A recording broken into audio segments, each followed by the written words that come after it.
दोस्तों, आप लोग के आपके अपने चैनल एसएम वाला में आप सभी का स्वागत है।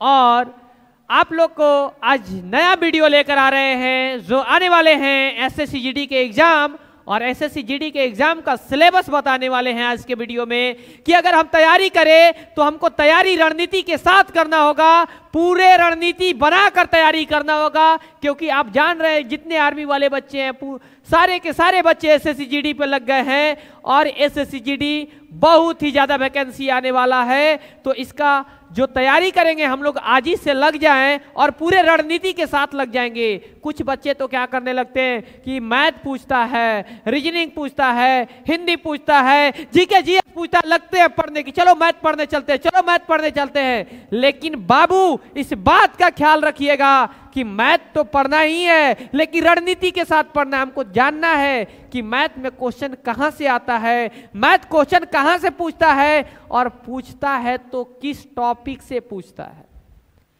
यानी पढ़ने से भी ज्यादा ये जरूरी है कि हमको क्या पढ़ना है।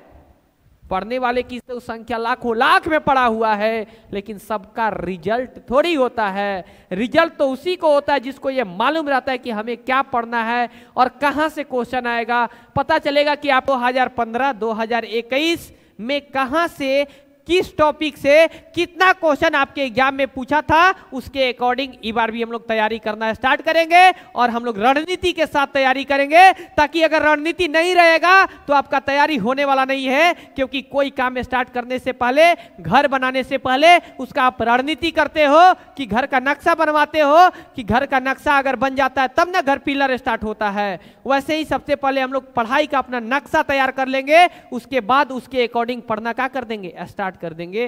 तो आइए हम लोग आज इस वीडियो में सीखते हैं और जानते हैं कि रीजनिंग का सिलेबस क्या है और रीजनिंग में पिछले एग्जाम में कहां-कहां से क्वेश्चन, कितना क्वेश्चन पूछा हुआ है। ये एसएससी कांस्टेबल जीडी का रीजनिंग का सिलेबस है, आप लोग देख रहे होंगे।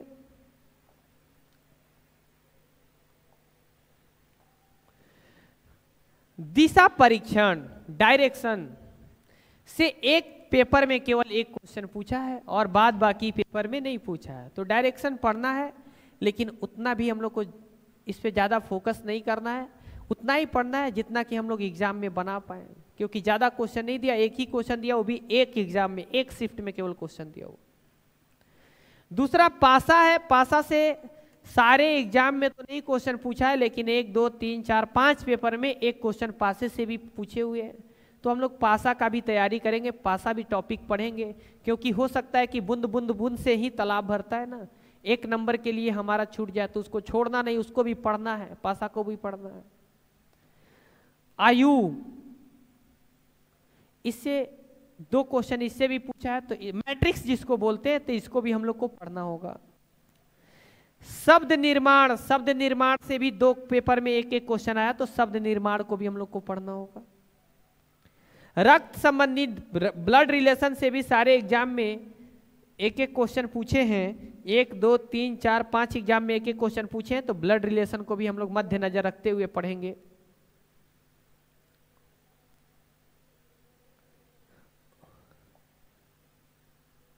इसके बाद शब्दकोश के अनुसार शब्दों का क्रम, इससे भी आपके एग्जाम में क्वेश्चन पूछे 1 नंबर तो इसको भी हम लोग को पढ़ना है। क्योंकि 1 नंबर पूछा है, कुछ एग्जाम में पूछा है, कुछ एग्जाम में नहीं पूछा है। लुप्त पद ज्ञात करना से भी हमारे एग्जाम में क्वेश्चन आए हैं और कुछ क्वेश्चन नहीं भी आए, कुछ पेपर में क्वेश्चन नहीं आया है।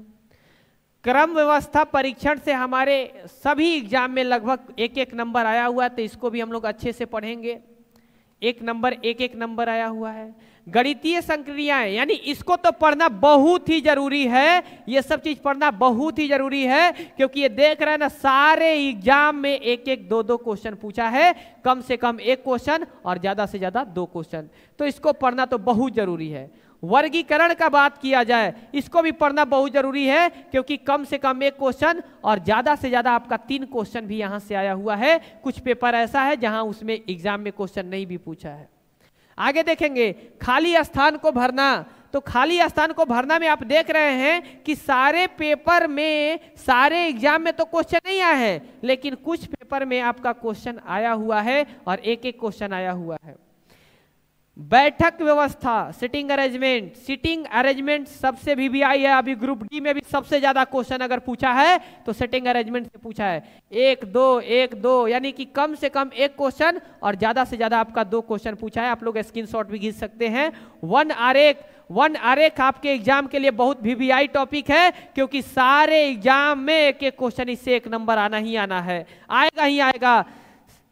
समानता एवं भिन्नता से आपके एग्जाम में 3 क्वेश्चन एक एक पेपर में दिया है, 4 भी क्वेश्चन दिया है, तो इस टॉपिक को भी पढ़ना हम लोग को बहुत जरूरी है। सदृश्यता तो एकदम जरूरत है, क्योंकि सबसे ज्यादा क्वेश्चन इसमें पूछा है। 4 4 3 3 यानी 4 4 5 5 क्वेश्चन इसमें पूछा है।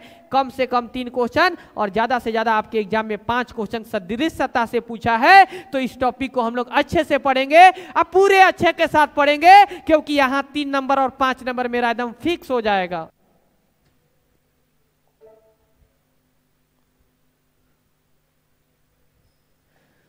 आकृति श्रृंखला से आपके एग्जाम में क्वेश्चन तो पूछे हुए हैं, इसको भी पढ़ना हम लोग को जरूरी है। 4 पेपर में एक एक क्वेश्चन आया हुआ है, तो इसको भी हम लोग पढ़ेंगे।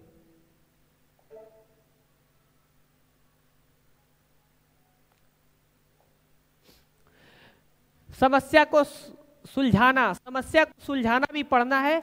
इतना पेपर में एक एक नंबर का आपका क्वेश्चन 3 पेपर में आपका क्वेश्चन आ चुका है। यहां से भी सन्निहित आकृतियां से आपको सारे ही पेपर में क्वेश्चन पूछे हैं, इसको पढ़ना VVI है, सबसे ज्यादा जरूरत है, क्योंकि यहां से 1 नंबर आपका फिक्स होने वाला है। कम से कम 1, ज्यादा से ज्यादा 2।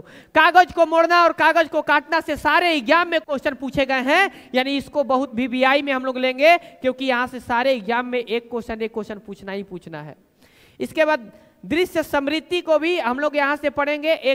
ये सारे एग्जाम में देख रहे हैं कि एक एक नंबर पूछा है, कुछ पेपर ऐसा भी है जहां एग्जाम में क्वेश्चन नहीं पूछा है। आकृति पूर्ण करना से सारे एग्जाम में क्वेश्चन नहीं पूछे हैं, केवल 2 एग्जाम में एक एक क्वेश्चन पूछे हुए हैं। न्याय संगत जो है, इससे एक क्वेश्चन इससे भी आने की संभावना है, आ सकता है। सारे पेपर में तो नहीं कहा जा सकता है, लेकिन 5 पेपर में इससे भी क्वेश्चन आया है।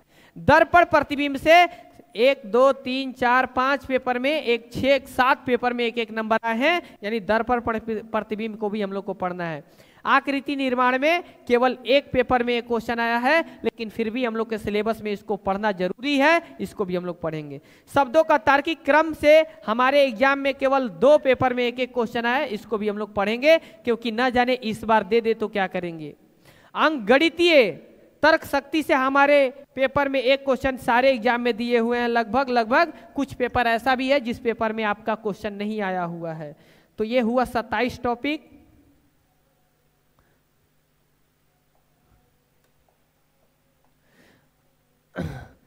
कथन एवं निष्कर्ष से आपके एग्जाम में 3 क्वेश्चन आए थे, 3 पेपर आए थे, 3 पेपर में एक एक क्वेश्चन दिया था, इसको पढ़ना जरूरी है। विश्लेषण और निर्णय से 2 क्वेश्चन किसी पेपर में आ गए हैं, तो इसको भी पढ़ना जरूरी है। और इसके बाद अंग्रेजी वर्णमाला का परीक्षण से एक क्वेश्चन तो आपके एग्जाम में दिख रहे हैं 4 पेपर में। और कोडिंग डिकोडिंग सबसे VVI है, ये क्वेश्चन कम से कम 2 और ज़्यादा से ज़्यादा 3 सारे पेपर में पूछे गए हैं। तो ये आपका टोटल 31 टॉपिक हो गया है। 31 टॉपिक में से सिर्फ 25 क्वेश्चन आएगा, तो भाई बताओ 6 टॉपिक तो ऐसा होगा ना जहां से क्वेश्चन नहीं करेगा। हो सकता है किसी टॉपिक में 2 अगर क्वेश्चन कर दिया, एक ही टॉपिक से 3 कर दिया, तो 10 भी टॉपिक ऐसे होंगे जहां से क्वेश्चन नहीं पूछा जाएगा। ये मत सोचो कि 31 टॉपिक से क्वेश्चन पूछा जाएगा। किसी एक ही टॉपिक से 2 क्वेश्चन दे दिया, 3 दे दिया, तो ये 31 टॉपिक से नहीं। आपके एग्जाम में रीजनिंग में सिर्फ 25 क्वेश्चन रहते हैं, तो 25 क्वेश्चन रहते हैं, 31 टॉपिक है, तो 6 टॉपिक से तो ऐसे ही क्वेश्चन नहीं पूछेगा। और कोई 5-6 टॉपिक उठा करके और 2-2 3-3 क्वेश्चन कर दिया, तो 5-6 टॉपिक ऐसा भी होगा जहां से क्वेश्चन नहीं आता है। यानी मेन रूप से हम लोग को 15 से 18 टॉपिक को खूब अच्छे तरीका से पढ़ना है, और बाद बाकी को एवरेज लेकर पढ़ना है, ताकि हमारे एग्जाम पकड़ में आ जाए। तो ये आपका था रीजनिंग का सिलेबस। जय हिंद, जय भारत।